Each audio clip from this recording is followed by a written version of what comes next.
How's it going, everybody? Welcome back to the channel. So I have a 5-gallon tank that really has just been housing plants for a while and a few snails, and I decided I wanted to get some shrimp after eyeballing shrimp for quite a few months now. I think I've been looking at shrimp for 4 or 5 months. So it's like, you know what? I'm going to take this tank and I'm going to try and change it up, retrofit a little bit to be able to handle some shrimp. We got this cheap tank here from Amazon. I think it was like 35 bucks or something. It comes with this crappy like LED strip light, not very good. This little plastic shroud over the top of it. So we've marked out what we're going to do. We're going to cut the top. We're going to take the other LED light out, and we're going to see if we can't get a way to put our new Phoenix Stingray light that we got from the co-op in here. I got the smallest one. It's just a little clip-on. Should be fine for this little tank.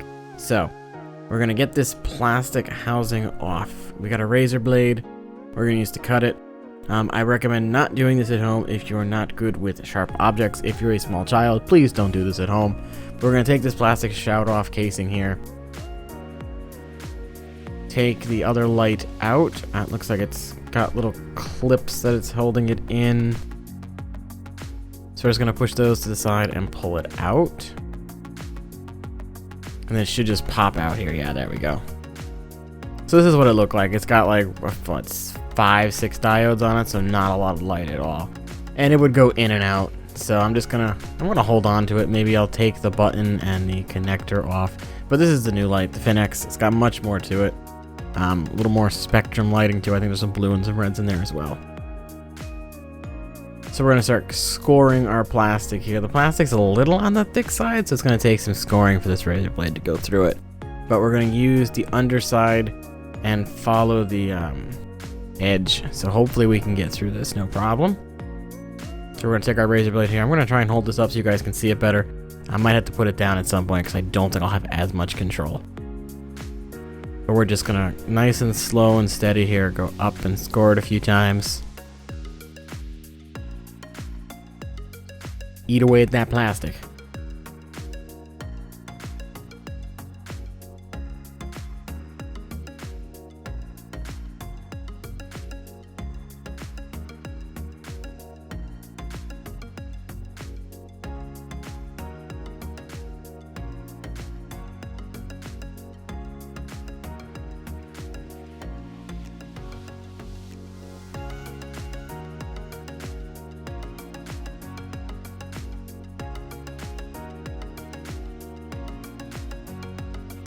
Well, I got a little more power here. I can push down a bit harder, hold the lid in place, and really get in there. Now it's at this point that I've actually managed to break through the plastic a little bit. I can hear it cutting the table underneath, and as you can see, the knife got stuck there a little bit. So now we're going to do the other side a little bit. Back the other way. It's going better than I expected. Alright, so we've made a pretty decent headway here. I think we're ready to use the thicker side. But the top side of this tank's a bit thicker. So we're gonna, now that we've got a nice score on the bottom, we're gonna go from the other side here.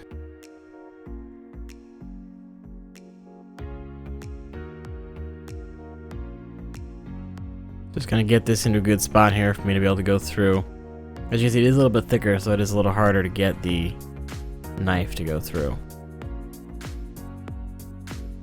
I'm gonna hold it as best I can, get in there real good here, and the knife decides to go through because we've scored it pretty nicely.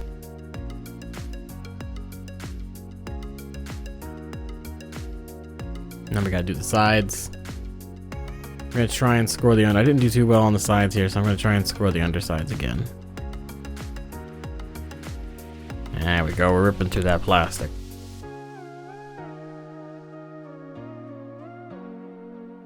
I'm also trying not to damage the clips that held that other light in, as well as where the button went and the LED actually attached to the power button, or the power cord.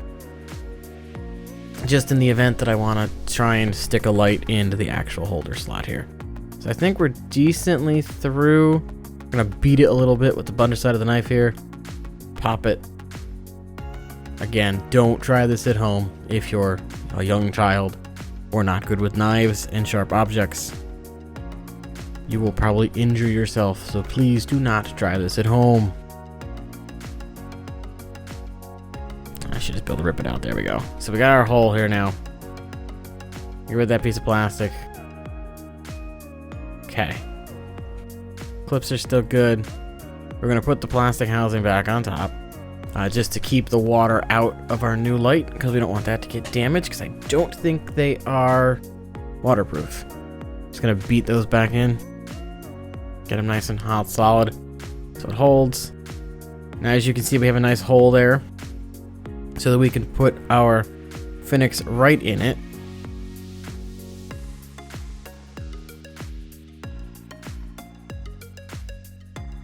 And you can see that my original measurements were not the same as what we ended up with because I cut from the underside instead of the top. But that's okay, we still made it work. It's almost perfect size for this Phoenix. So I end up just sticking it right in the hole there. Nice little fit. Now you might be thinking, what's gonna hold this in place? How are we gonna get it so this doesn't fall off? Well, the answer to that is some good old-fashioned duct tape. I'm gonna take a piece of black duct tape and we're gonna cut it to size and stick it right over the top. So we're using black because it'll also blend in with the lid, so I don't have to worry about the top not being uniform in color. So it's pretty stable on its own, but I'm just gonna put the tape on just to be safe. We're gonna tape over the actual top, and then we're also going to tape over the bottom. Now, when you're pulling your tape and ripping it, be very careful that your tape doesn't split on you. Because sometimes, you go to rip tape. I don't use scissors, I just rip it. And, you get like a ball of tape. So we're gonna stick that right over the top. We got a nice little piece of tape here. Right over the top. And I'm also going to stick a piece of tape on the neck of the light as well.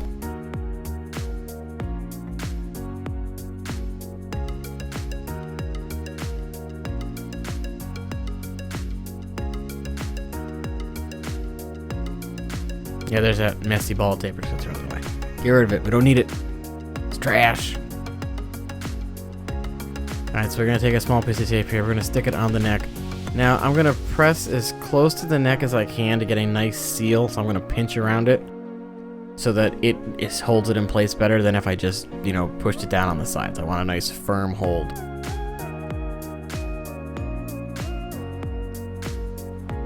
So as you can see, our tape is on, our light is secure. We can see the light through our plastic shroud on the top of the lid. We're gonna turn this thing on here and see how she looks. I know this should look fine, but I just wanna make sure the light works. Though it does help if you turn your power strip on. There we go. We got a nice light, so you can see the red and the blues in the light spectrum as well. Much brighter than the other light as well.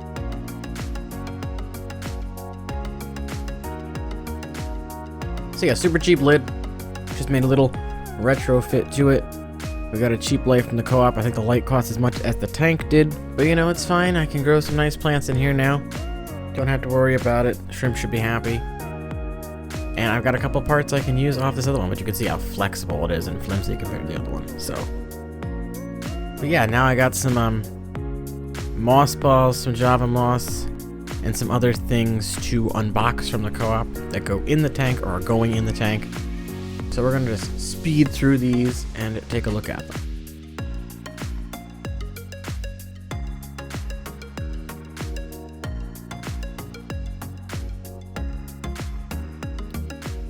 Sorry, first of all, we're gonna talk about substrates. Hello, editing me, brought one movie video. So this tank has some pretty seasoned gravel in it. We're not going too crazy with a substrate in this tank. We're just gonna do some dirt and a sand cap, which has become my new favorite way to substrate tanks. But we're gonna leave the gravel on the bottom because it's nice and seasoned. I've got a potting soil that I like to use for dirt. It's got a bunch of good stuff in it. It's just an organic potting soil. There's no chemicals or crap in it. I'm gonna use a cup from the bettas that you get at like PetSmart. That'll be for my sand. So we're gonna put about an inch of dirt on the bottom. And then we're gonna cap it with about 2 to 3 inches of sand. I'm also gonna put a little crushed coral in because I have super soft water. So I'm putting about half a cup of crushed coral in for 5 gallons. I'm just going to spread it on the bottom so there's some calcium in the water for the shrimp to help with their shells and the molt. And now we can get into the dirt and the sand. I'm going to just spread that down a little bit too. And so here comes the dirt. I'm going to try and give this a nice even distribution. Pick out any like twigs and stuff that I see in it. So that's one thing is dirt. I got another pot here with some dirt in it.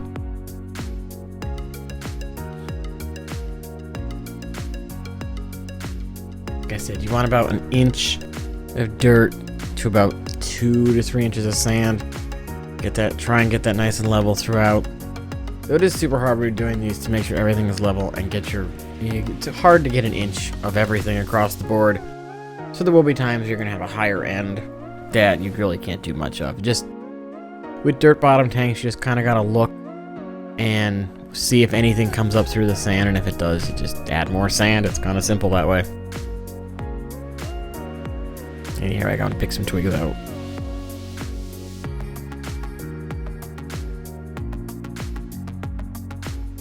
So dirt down, it is time for our sand. Usually I use like pool filter sand or play sand, which are more dirtier sands. So you have to clean them a little bit. But for this one, I'm going to use some cichlid sand here that I've got. I've used this before. It's in my African cichlid tank. It's in a couple of my other tanks. It's inert sand, so it doesn't affect pH or anything. So that's one of the reasons I like it. There are some sands that are like active that'll buffer your pH for you, but this doesn't do that.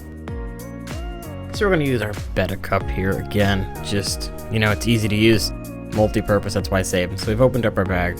We're going to fill this up a few times. And now again, I usually wash this sand, but the last couple times I've used this, it hasn't been super dirty. So I'm just going to hope that when I fill this up with some water, I don't get super cloudiness. And again, there's no fish in it, so I'm not even that worried about the cloudy because this stuff will settle eventually. We're going to try and give this a nice even distribution here. That's why I'm, doing a shimmy shake with the cup back and forth.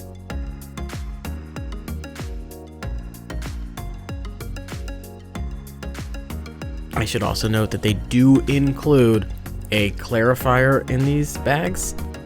It's a little packet that's supposed to clarify 20 gallons or something like that. Because this is a 20-pound bag of sand. So that's why they give you a 20-gallon bag. Because I assume if you're getting this, you're putting it in a 20-gallon aquarium. But I'm just going to hold on to this so I have it for other projects. So I'm just going to smooth this out here. And like I said, you'll notice when I go and do the pan of the bottom and around the edges why I say that sometimes it is difficult to get an even spread of stuff. One corner is a little higher than the other corner, but we make it as best we can. We keep an eye on it. Some people will say to use wet dirt and wet sand. I've done both ways, and honestly, it comes out about the same. So, personal preference, whichever one you want to do.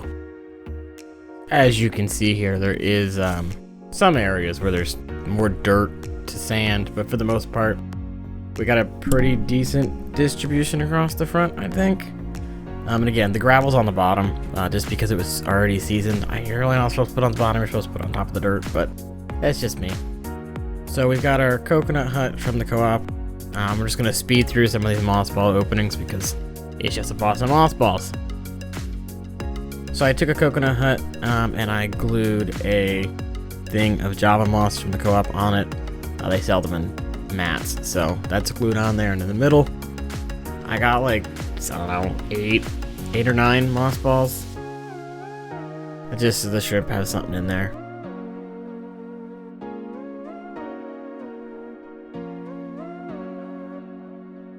And I believe I also got a couple Christmas moss bridges in here as well.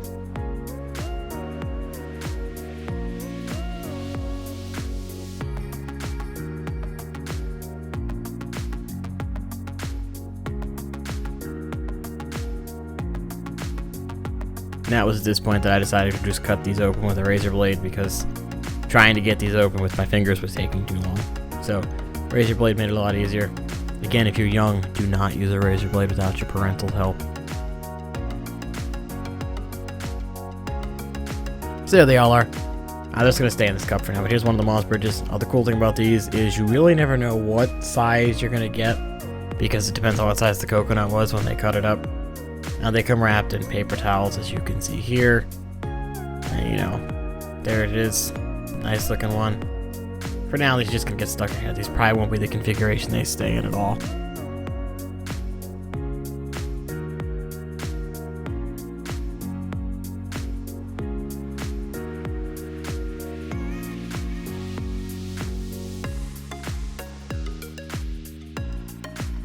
And I got another moss mat here that I'm just going to open up and stick on the bottom, so they got like a grass carpet kind of looking thing. So like you already see, I've already rechanging what I do. So this is what it looks like right now before we fill it up with water. I got the shrimp upstairs, so we're going to get those guys acclimating. But this is what it looks like now. Probably not what it's going to look like when it's all done though. So these are the orange shrimp that are going in this tank. These are from Aquahuna. I also use Aquarium Co-op's code, which I believe is just Aquarium Co-op, and you get 5% off, I think. So these are my orange guys. We're going to get these acclimating. I also got an assortment of Neocardinas from them, which you'll also see acclimating. This is them right here. We've got some red lilies, some oranges, some red cherries, blue lilies, I think some fantasies, some yellows, some snowballs. So there's a nice variety for the price of one. I'm just going to throw these in another tank and see what they do, see if they, you know, give me babies. I'm really not too worried about pure colors with these guys. I'm hoping I just get like a mix and I can just say, hey, here's a mixed bag of some shrimps if anyone wants them.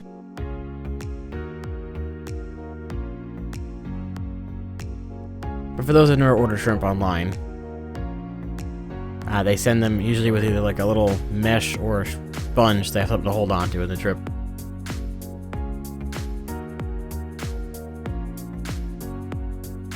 But no DOA to this order at all. So I've got 20 of the assortments and 16 oranges, and nothing came dead at all, which is kind of neat. Because shrimp are usually a little, you know, testy when it comes to shipping. But these guys are going in the 10-gallon pseudomogil tank because the pseudomogil's mouths are too small to eat them. And the way I acclimate my shrimp is I drip acclimate them kind of. So I put them in with their water and I slowly add tank water to it. So this is the oranges in their tank. They've been in their bag for a few days now, so they're not super colored up. But this is them shortly after I put them in. I think the color looks pretty nice.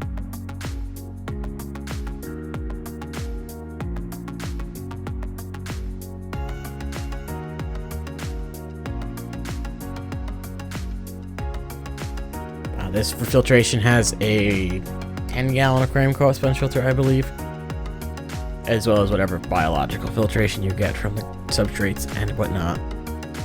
That is the other cool thing about buying plants from people that have them in established tanks, because you're going to have some beneficial bacteria on those plants as well. So I also got some Fritz Stress Zyme and some Stability from Ski Chem and API Quick Start, just to make sure this tank is nice and ready for them. But thank you guys for watching this quick little shrimp retrofit tank video. I again do hope to be back soon. I have a series planned. I want to do like a Fish Keeping 101 kind of series, since I've been back at the hobby for a year. So be on the lookout for that. It's just going to be like bare basics. It's how you keep fish if you've never kept them before kind of thing. I've also got my streams with Ed every Friday. That's Chattanooga Ed for those that don't know. We're pushing them back to like 4:10, 4:15, just because I get home from work at 3. Ed's got to take his pre-stream nap, so he's all energized. So those are moving from 4 to 4:15, but we're still doing them. Don't worry. This coming Friday, so Halloween Friday, the day before Halloween, we're going to discuss our top 10 horror movies, I believe. So stay tuned for that. And for those that don't know, I am also selling fish. I have fish for sale on my Get Gills page, which is Lefty's Fish Mart. I'm selling guppies on there, and I also have some stuff for sale on our Fish Collective, which is Guppy Guru's website. I've got some orange tiger mosaics on there. I've got some purple mosaics on there as well. I got red root floaters on there. I might be adding some other floating plants. I've got a test shipment going down to somebody now to see how those ship. I shipped them 2 ways to see which kind I want to try and do, which way they come in best. Unfortunately, that package has been lost by UPS, or it's just being delayed. So I won't be able to post those anytime soon, but I will have other stuff eventually. That's why I bought these shrimp for the purpose of breeding, so that I can turn around and sell them. But yes, make sure you comment on the video, subscribe, give it a like, share it if you feel inclined. Again, when we hit 200 subscribers, we are doing a giveaway. I'm giving away a fish tank set from PetSmart, so unfortunately US only. I'm also going to do a gift card to Katie Tropical's website. I've already bought that, so that's going to be there as well. I also thought about doing maybe an international Amazon gift card or something, but we'll see.